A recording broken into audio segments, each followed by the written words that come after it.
Hello friends, welcome to our YouTube channel. Today we are going to discuss class 7th history chapter number 10, 18th century political formation. If you look at map 1 and map 2 closely, you will see something significant happening in the subcontinent during the first half of the 18th century. ये to maps दिए हुए हैं आपके book में, आप देख सकते हो. एक तो मैप ये रहा और एक मैप रहा ये. इन दोनों मैप्स को अगर आप देखोगे तो आपको डिफरेंसेस देखने को मिलेंगे. बहुत क्या क्या सिग्निफिकेंस महत्वपूर्ण घटनाएं हुई सब कॉन्टिनेंट में फर्स्ट हाफ 18th सेंचुरी में. सबसे पहले मैं आपको समझाना चाहूँगी 18th सेंचुरी का मतलब क्या है. 18th सेंचुरी का मतलब ये नहीं है कि ये 1800 के बाद का time. No, it is wrong. 18th century का मतलब है 1800 से पहले का टाइम, यानी कि 1700 टू 1750 के टाइम का. उसमें बहुत कुछ चेंजेस आए थे हमारे इंडिया में सब कॉन्टिनेंट में. Notice how the boundaries of the Mughal empire was reshaped by the emergence of a number of independence kingdom. तो ये जो मैप 1 है, state formation in the 18th century, ये देख रहे हो ना, ये बाउंड्री है, ये external boundaries of the Mughal empire 1700 में. ये यानी कि ये सारे ऊपर कब्जा था मुगल्स का. तो इसमें देख सकते हो ये क्या है, ये territory under the British control mid 18th century. तो बहुत से ये देखो, पहले तो ये सभी इलाके थे, जैसे कि इसमें ज़्यादातर मुगल्स का बहुत ज़्यादा एम्पायर था, एक्सटर्नल बाउंड्रीज थी, है ना. तो मगर फिर भी ये देखो, जैसे सिक्स थे पंजाब में, ये अवध, लखनऊ में, और बंगाल में मुर्शिदाबाद में, ठीक है जी. ये आ जाते हैं पूना में मराठास, ये हैदराबाद में, ये सब कुछ. ये देखो जाट्स वगैरह गुजरात में. ये बहुत इंपॉर्टेंट प्लेसेस थे, ठीक है, हाफ सेंचुरी में, 18th हाफ सेंचुरी में, फर्स्ट हाफ सेंचुरी में. तो ये देखोगे आप ध्यान से, तो ये जो आपको दिख रहा है ना, ये यहाँ से शुरू किया था उन्होंने अपनी जर्नी. बंगाल से शुरू की थी ब्रिटिश ने मिड 18th सेंचुरी में. बंगाल यानी कि कलकत्ता से वो आए थे, फिर यहाँ से आते होते सारे हमारे इंडिया में वो फैलते चले गए. नॉर्थ से इधर को चले गए, यानी कि इधर तक उन्होंने जाना शुरू कर दिया, ठीक है. ऐसे ऐसे उन्होंने अपना शुरू कर दिया. तो ये देखो, ये हमने देख लिए हैं. By 1765 notice how the another power the British had successfully grabbed major chunks of the territory in eastern India. तो हम 1765 में हमने नोटिस किया है कि तो ये वाला जो पोर्शन है, इधर वाला जो ईस्ट वाला जो पोर्शन है, ये बहुत सक्सेसफुली ग्रैब कर लिया उन्होंने, अपने कब्जे में कर लिया था ब्रिटिशर्स ने. Okay, what these maps tell us is a political condition in 18th century Indian change quite dramatically and with a relatively short span of time. तो बहुत ही थोड़े समय में जो हमारे इंडिया का जो पॉलिटिकल सिस्टम है वो बहुत ज़्यादा चेंज हो गया था.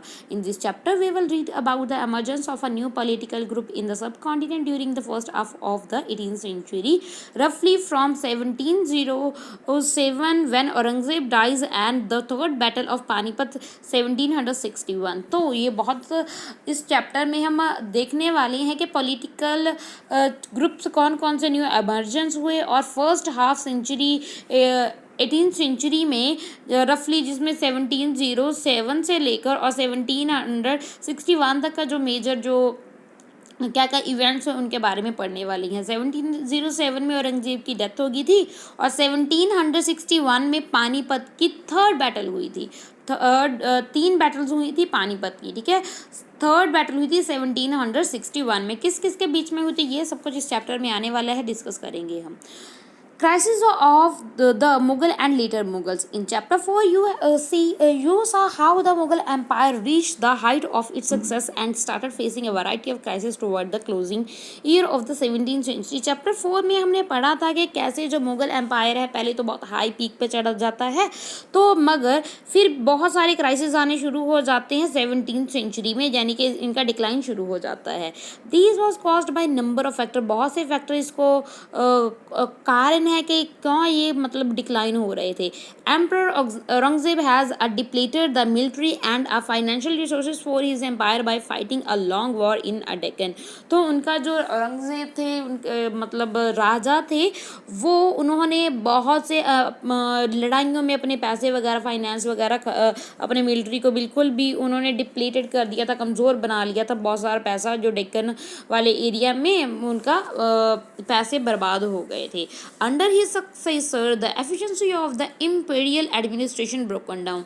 तो उनके सक्सेसर यानी कि उनके आगे बच्चों में उनमें एफिशिएंसी से इतना नहीं कर पाए एडमिनिस्ट्रेशन को, और सब ब्रोक डाउन हो जाता है। It become increasingly difficult for the later Mughal emperor to keep a check on their powerful mansabdar, क्योंकि ये मनसबदार बहुत ज़्यादा पावरफुल हो गए थे। ये इनको चेक करना और इनको ऊपर कंट्रोल रखना बाद के जो मुगल एम्परर्स हैं उनके लिए बहुत ज़्यादा डिफिकल्ट सिचुएशन बन गई थी। नोबल अपॉइंटेड एज गवर्नर, सूबेदार often control the office of the revenue and military administration, Deewani and फौजदारी एज वेल। तो फिर नॉबल्स यानी कि जो मंत्रीज वगैरह होते हैं, नॉबल्स होते हैं, उनको अपॉइंट किया जाता था एज अ गवर्नर, सूबेदार, जो के रिवेन्यू और मिलिट्री एडमिनिस्ट्रेटिव सबको कंट्रोल करते थे। This gave them extraordinary political, economical, military powers over vast region of the Mughal empire. तो ये सूबेदार बनाने के बाद उनको बहुत सारे पावर्स मिल गए उन गवर्नर्स को, वो उनको पॉलिटिकल, इकोनॉमिकल और मिलिट्री पावर्स मिल गई उनको। As the governor consider their control over the provinces, जो उनको अलग अलग प्रोविंसेस में डिवाइड किए हुए थे मुगल एम्पायर, तो उन प्रोविंसेस में वो अपना कंट्रोल रखते थे। The periodical remission of the revenue to the capital decline. तो ये जो प्रोविजन था वो भी कैपिटल का वो भी डिक्लाइन होता गया। Peasants and the Zimidar rebellion in many parts of the northern and the western India added to this problem।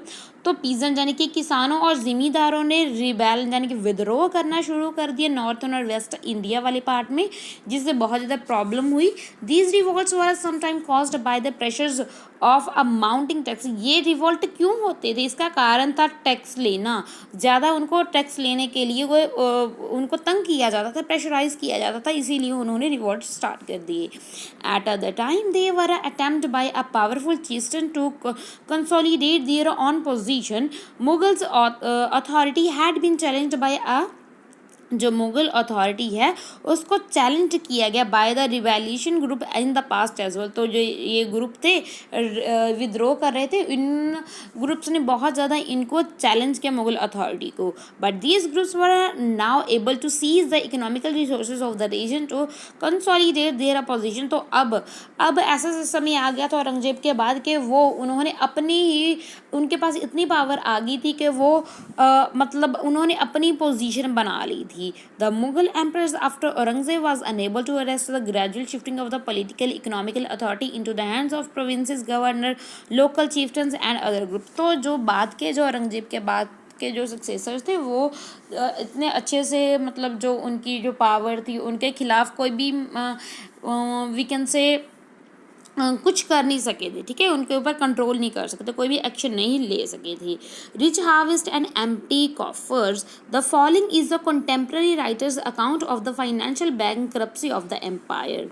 The great lords are helpless and improvised, their peasants raise 2 crops a year, but their lords see nothing of either, and their agents on the spot are a virtual prisoner in the peasant's hand, like a peasant kept in a creditor house until he can pay his debt, so complete in the collapse of all the order and administrative that through the peasant reaps a harvest of gold, his lord does not see so much as a wisp of a straw. However, then can the Lord keep the armed force he should?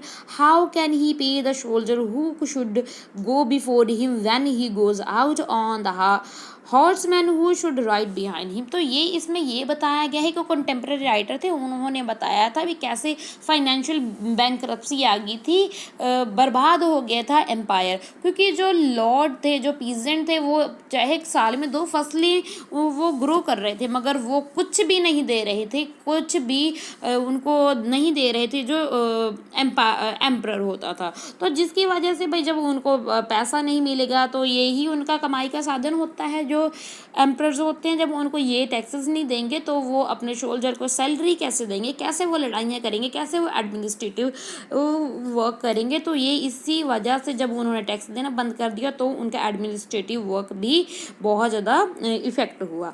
In the midst of the economical and political crisis the ruler of Iran Nadir Shah sacked and plundered the city of Delhi in 1739 and took away an immense amount of wealth.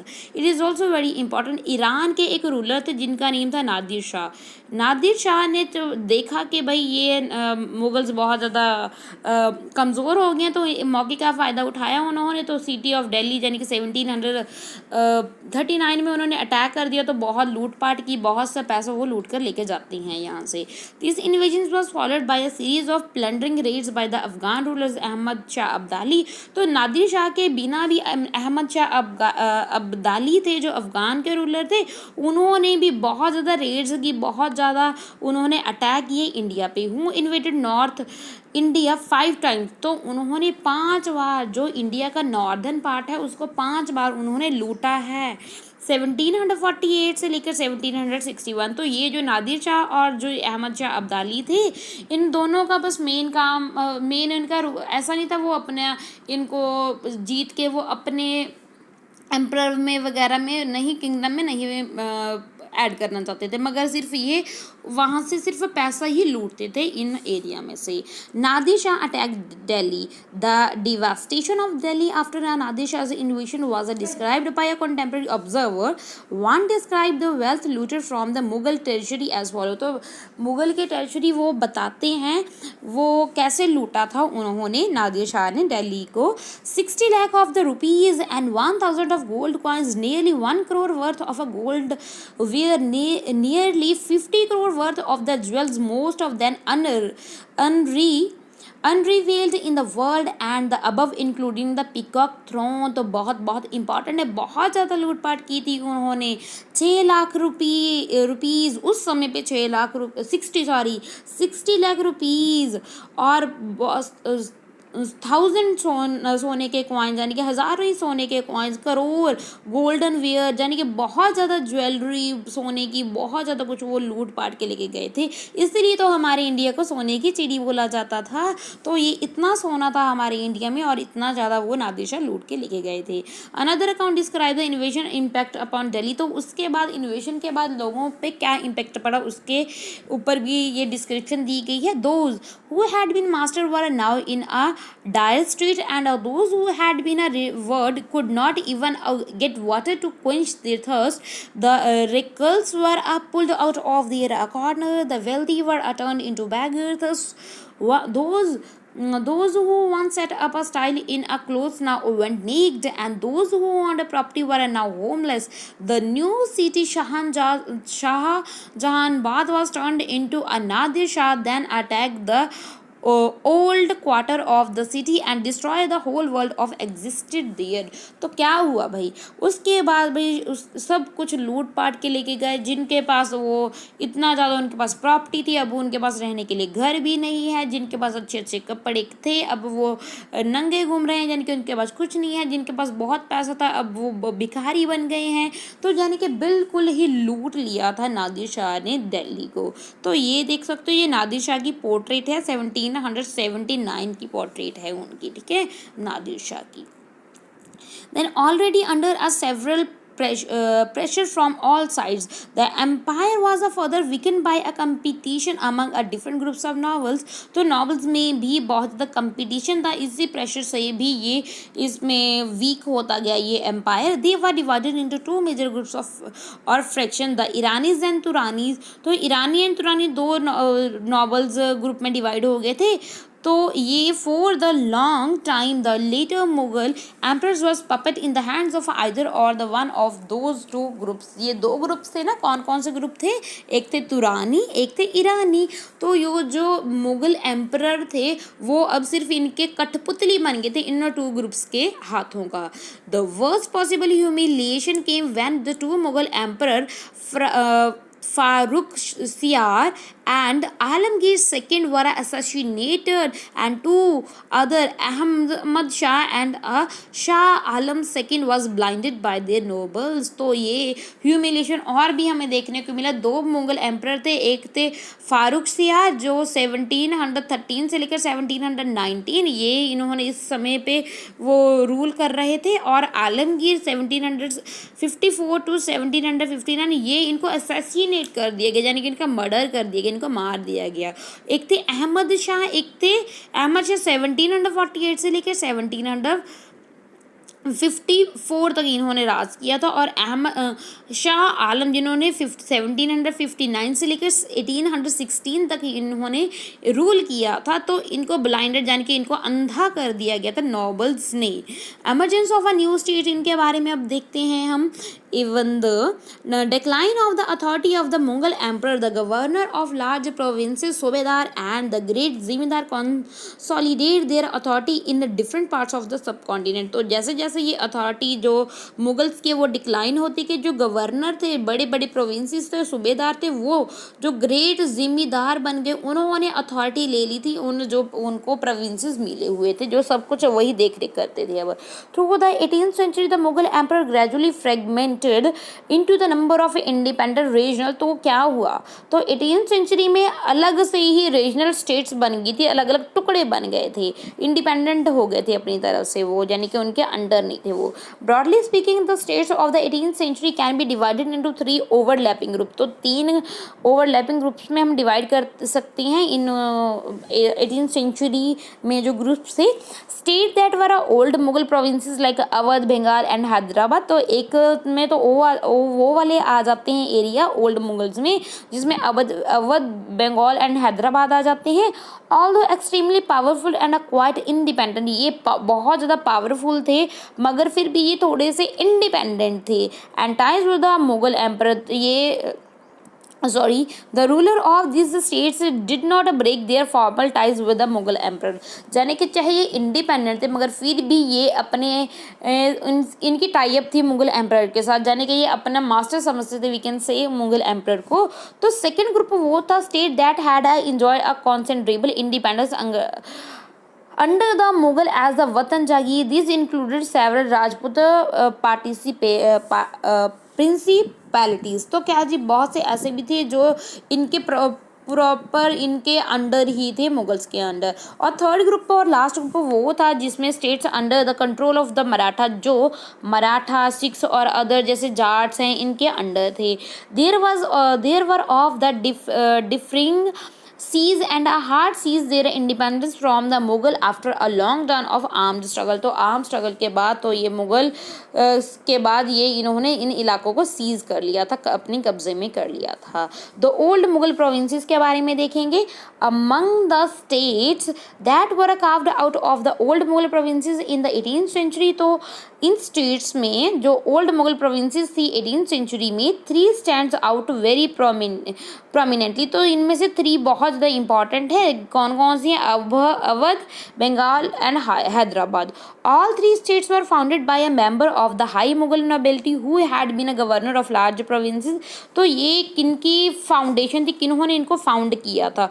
जो Mughal nobility में high large provinces के governor थे, जिसमें सादत खां हैं, सादत खां अवध के थे, और मुर्शीद कुली खां ये थे बंगाल के, और असफ शाह ये हैदराबाद के थे। All 3 had occupied high mansabdar position. इन्होंने अपने ही position, high mansabdar position take कर ली and enjoyed the trust and confidence of the emperor. तो इन्होंने अपना मतलब कॉन्फिडेंस ले लिया था एम्परर से।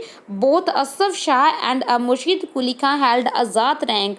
जो असफ शाह एंड मुर्शीद कुली खां है उनकी जो ज़ात रैंक थी वो 7,000 ईच थी। जो सादत खां की ज़ात थी वो थी 6,000। ओके, तो अब हम हैदराबाद, अवध और ये बंगाल के बारे में नेक्स्ट वीडियो में डिस्कस करेंगे, बिकॉज ये थोड़ी सी लेंथी हो रही है वीडियो। तो नेक्स्ट वीडियो में डिस्कस करेंगे, नेक्स्ट पार्ट लेके आऊँगी मैं आपके लिए। Thanks and God bless you.